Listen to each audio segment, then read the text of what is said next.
I want you to have a listen and listen carefully. Thank you.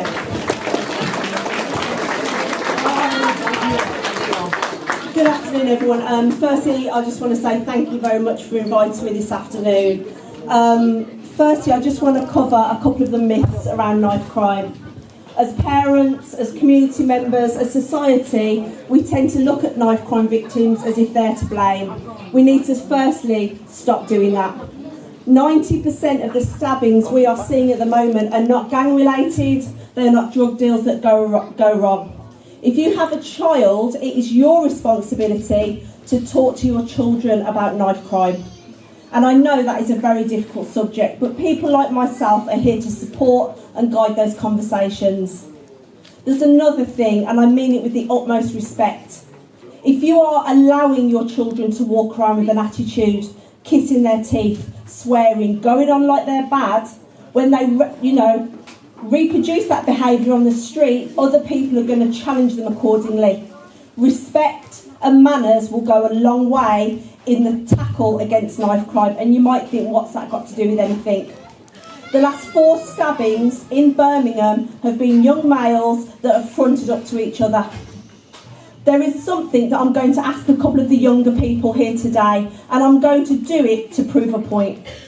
And I'm going to pick some of the lovely young people sitting at the front just because you're right in front of me. If I was to say to you, think about your area, think about things you see and hear, what percentage of young people carry a knife in your opinion? There's no wrong answer. What do you think it is? I treat everyone with suspicion. Okay. Everyone. Anyone of the young people? Because it's you that I want to hear from. Come on, a couple of you just to say there's no wrong answer, so don't be embarrassed. Thank you. This young man at the front, and I want you to think, have you asked your children this question? 75% of other young people could kill your child. Is that really how you want your children to view the world? Because when I go into primary schools in Birmingham, in the West Midlands, across the country, I have 10-year-olds believing 75% of the population can kill them. Ask your child that question, because when I tell you less than 2% of children carry a knife, some of you might not believe me. But what are you seeing? What are you hearing? What are your children seeing? What are your children hearing? Because if they believe that they're at risk, they react accordingly. They either carry a weapon, or they present themselves with bravado, ready for that fight. We need to be doing more to reassure our children. How many of you in this room would be ready to lose your child? How many of you would be ready to be buried, cremated, or die? Have you spoken to your children about knife crime? Because I want to share with you very briefly, because I know we're short of time, my story. Some of you know my story. Some of you might have heard my story on the news. I lost my only son, Joshua, to knife crime. He was stabbed to death almost 8 years ago. The last time I was here was a week after my son's death. While his body was frozen in a mortuary, he had a tag on his foot saying Joshua Ribera. Date of birth, 10th of August 1995. Date of death, 21st of September 2013. Was my son a gang member, a drug dealer, a bad man on the road, deserving to die? No. My son was a lovely, lovely young man. He had faced many, many issues, and I haven't got time to talk to you about that. Excluded, arrested, dad in prison, etc., etc. But no young person deserves to lose their life. So who killed my son? A gang member, a drug dealer, a bad man? No. Sadly, a young man who nobody spoke to about knife crime. A young man with no previous convictions, with a mum and a dad, and the day he became a murderer, he was sat in college. This young man had never ever been arrested, but no one ever spoke to him about knife crime. Speak to your children. My son went to a memorial event on the 20th of September 2013 because my son was a music artist, otherwise known as Depsman. My son went to an event and performed a track. Within about an hour, he'd had a minor argument over a girl. and the bravado of young men fronted up to each other because nobody had said how to be man enough to walk away. So they had a fight, full-blown punch-up. Joshua backed off and walked. But Armani had never ever been spoke to about this situation, so he did, like lots of young people do, fronted up, kissing his teeth. Yeah, you think you're some bad boy grime MC? Watch, I'm going to wet you up. But there was something else that happened, because all his friends were hyping up the situation. What, are you going to walk away? Are you mad? What are your friends like? Hyping you up, thinking they're bad? Or have you got real friends that will walk your way and treat you like the person you deserve to be, respectful and man enough and woman enough to walk away and go home to your families?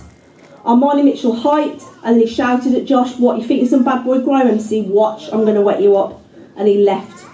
And when he got home, he picked up a knife. He waited for Joshua to walk across the car park. Joshua was coming home to me. Joshua never did come home to me.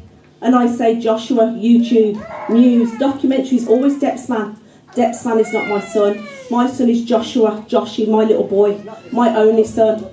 Every single one of you in this room are someone's sons, someone's daughters, or someone's entire world. And you need to make sure that this is a conversation you have with your children. I'm going to tell you what I was forced to watch in the trial, and that was seeing my little boy walking home. He was coming home to me. He never did come home to me. Armani followed him and out came the knife. One stab wound, he went like that. An automatic reaction is to lift his arm up to defend himself, and that's what he did. He went like this. The knife went through two of Josh's ribs straight into his heart.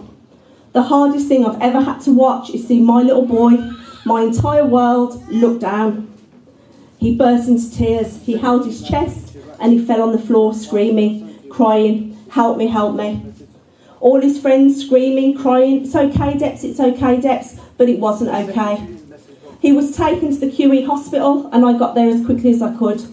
3 nurses held me, crying, we're working on him, Alison, but I didn't know what that meant to the trial.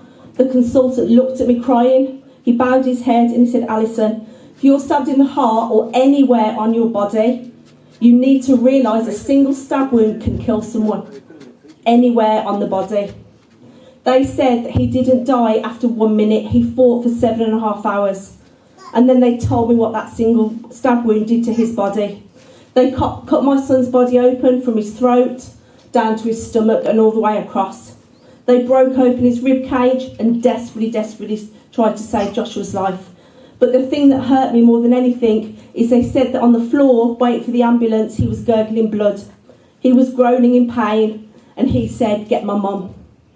In the ambulance, he lost consciousness and they operated on him. My son had 7 heart attacks. Every single time his heart stopped, he fought back to live. And I truly, truly believe he was thinking about me. I'm not dying. I'm not leaving my mum behind. Who's going to look after her? Who's going to make sure she's safe as she gets old? Would you really be ready to say goodbye to your families and the people that you love? You pick up a knife, you associate with people that carry weapons or go on like they're bad. It could be your mum standing here. Would any of you be ready for that? No, you wouldn't. Choices, consequences, I'll say that a lot. And I just want to share something with you. My son had everything against him on paper, but he found something he loved, and that was music. Put your heart and soul into your future. You can be the best of whatever you can be, and as long as you're not in prison or dying out on the street, you have succeeded. My son left my house on the 20th of September. He held me, he hugged me, and he goes, I'll see you later, Mum. I said, I'll see you later, Josh. And he goes, I love you, Mum. I says, I love you, Joshy. I never thought I would never ever see my little boy alive again. The next time I saw my son, he was laid out dead on a hospital bed, covered in a white sheet. I held him, I kissed him, and the hardest thing I've ever had to do was stroke my son on the cheek and say, Mummy's got to go now. I never ever saw my son again. But as a parent, I am lucky. My son's last words to me were, I love you, Mum. What were the last things you said to the people that you love? Do you say you love them? Do you show them respect? Because one day they might not be with you anymore. Love, respect, manners, and trying to be the best you can be are all you need in this world. So I'll finish off by saying, speak to your children. If you work with young people, it is your responsibility to have these conversations and make sure people feel they can talk to you. Because our children are walking around scared of each other, worried about things, and influenced 24/7 negativity through their phones, YouTube, Instagram, that are telling them if you go on like you're bad, if you act a certain way, that is acceptable. We need to be doing everything we can to balance out the negativity our children face. I'm going to leave it there, but I just want to say, firstly, I hope you're okay, and secondly, please speak to your children, and thank you very, very much. Thank you.